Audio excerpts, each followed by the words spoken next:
Pemirsa, kasus pelecehan seksual di transportasi umum adalah masalah serius yang dapat terjadi dalam berbagai bentuk, mulai dari pelecehan verbal hingga kontak fisik. Kereta merupakan salah satu moda transportasi yang rawan akan pelecehan seksual. Belakangan, ada beberapa kejadian pelecehan seksual di stasiun kereta hingga di dalam gerbong kereta. Lalu bagaimana pencegahan agar para penumpang, khususnya wanita, merasa aman dan nyaman saat menaiki kereta?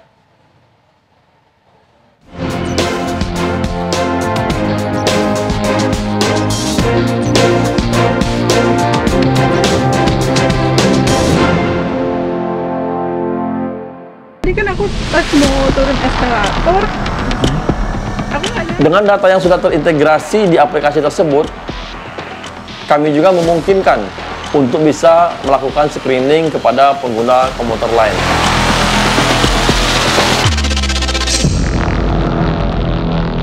Tadi kan aku pas mau turun eskalator, aku nggak nyadar ada cowok di belakang aku.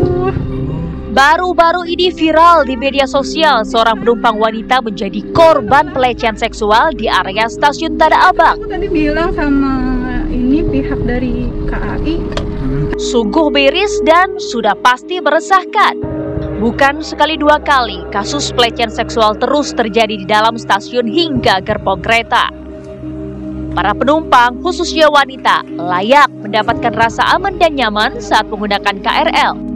Adakah antisipasinya? Kami menggunakan sistem CCTV analitik, di mana sistem ini dapat mengidentifikasi melalui rekam wajah, pakaian yang dikenakan seperti tas, topi, atau hal apapun yang sudah dimasukkan ke dalam database pada sistem tersebut. Selain itu, screening pengguna bisa juga melalui penggunaan alat pembayaran tiket komuter lain seperti kartu multi trip atau KMT, kemudian kartu uang elektronik ataupun aplikasi QR Code dan aplikasi pemesanan tiket lainnya yang ada. Dengan data yang sudah terintegrasi di aplikasi tersebut, kami juga memungkinkan untuk bisa melakukan screening kepada pengguna komuter lain.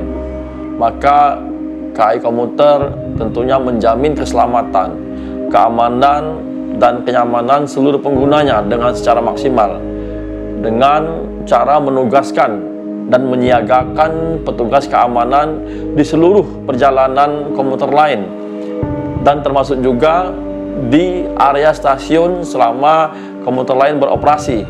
Kemudian kami juga dapat sampaikan bahwa KAI Komuter akan memberikan tindakan tegas kepada semua pelaku pelecehan seksual yang terjadi pada layanan komuter lain, dan itu kami lakukan dengan cara memblacklist pelaku sehingga memungkinkan si pelaku tidak akan bisa lagi menggunakan layanan transportasi komuter lain. Kini pelaku telah ditangkap petugas KAI Komuter setelah terdeteksi kamera CCTV analitik saat menaiki KRL pada Senin lalu. Langkah tegas KAI Komuter tersebut justru ditanggapi berbeda. Pengamat transportasi menilai penggunaan CCTV analitik yang dilakukan dianggap tak efektif tangani pelecehan seksual di dalam KRL. CCTV analitik itu kan kalau bisa mendeteksi kalau pelakunya sama gitu. Misalnya si A, ketika dia naik kereta komuter lain, dia melakukan pelecehan seksual, di blacklist, nah dimasukkan datanya di CCTV analitik. Habis itu kalau dia mau masuk lagi ke sana kan ketahuan. Nah, tapi yang terjadi ini kan bukan pelaku yang sama, pelaku yang lain. Jadi menurut saya nggak cukup dengan menerapkan atau menggunakan alat CCTV analitik, karena pelakunya berganti. Ini kota ini udah sakit ini, ya. Pelaku kekerasan seksual atau pelecehan seksual itu banyak sekali. Jadi pendekatan penegakannya, pengawasannya nggak bisa cuma satu. Nah, ini menandakan juga bahwa pengelola transportasi publik itu nggak memahami ya bagaimana seharusnya mendampingi korban-korban kekerasan seksual ataupun pelecehan seksual di tempat mereka beroperasi. Ya, kalau pengalaman yang saya lakukan di LRT Jakarta, kami bentuk satu tim. Ya, satu tim yang concern untuk menjadikan layanan transportasi publik LRT Jakarta itu aman, nyaman untuk anak-anak dan dewasa rentan. Jadi tugas mereka adalah melakukan sosialisasi. Ya, jangan melakukan pelecehan seksual atau kekerasan seksual. Kalau ada kasusnya, mereka sudah tahu harus bawa ke polisi. Harus ada transit juga di tempat kami itu ada juga, ya di Jakarta juga ada tempat namanya ruang tenang gitu loh. Kalau ada yang punya masalah dibawa ke sana. Jadi maksud saya gini, alat-alat pengawasan, pengendalian itu salah satu. Tapi yang perlu adalah bagaimana skema, ya, penanganan kasusnya kalau ada korban kekerasan seksual atau pelecehan seksual di tempat di mana transportasi publik terjadi.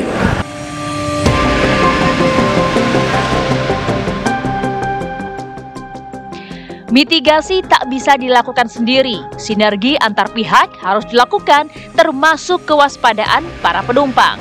Lalu, bagaimana suara para pengguna KRL? Tanggapan saya tentang pelecehan seksual itu sangat gimana ya, amatir sih, lebih tepatnya kayak kalau dengan satu orang yang kena pelecehan seksual nih misalnya, yang lain tuh harus segera adaptif gitu dengan situasi yang kayak gini gitu. Dan juga biasanya setiap satpam harus adaptif juga dengan situasi kayak gitu, dan kebijakannya harus ditertibkan lagi agar kejadian kayak gini tuh nggak bakal terjadi lagi gitu. Itu juga kita udah lapor aja, terus kalau udah lapor udah selesai kan, kita nggak ketemu kan sama yang pelakunya kan. Tinggal anak kita yang trauma. Maksudnya kita sebagai orang yang ngeliat, jangan takut untuk bertindak gitu. Jangan diem. Ayo bela yuk, kita sesama perempuan gitu. Nggak usah takut gitu kan. Di situ rame ya. Apa kita mau videokan atau kita ajak deh yang di sebelah kita saling dukung kayak gitu. Jadi jangan takut kita juga, apalagi itu kan tempat rame gitu aja. Kalau dilihat dari sistem KRL-nya mungkin lebih diperbanyak CCTV kali ya.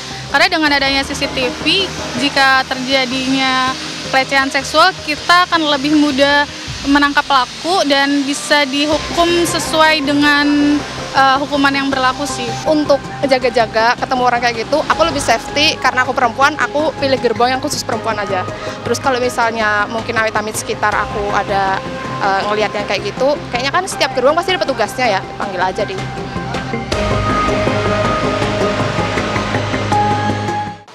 Dan pemirsa, memang pelecehan seksual ini terjadi tidak hanya sekali dua kali di tempat umum.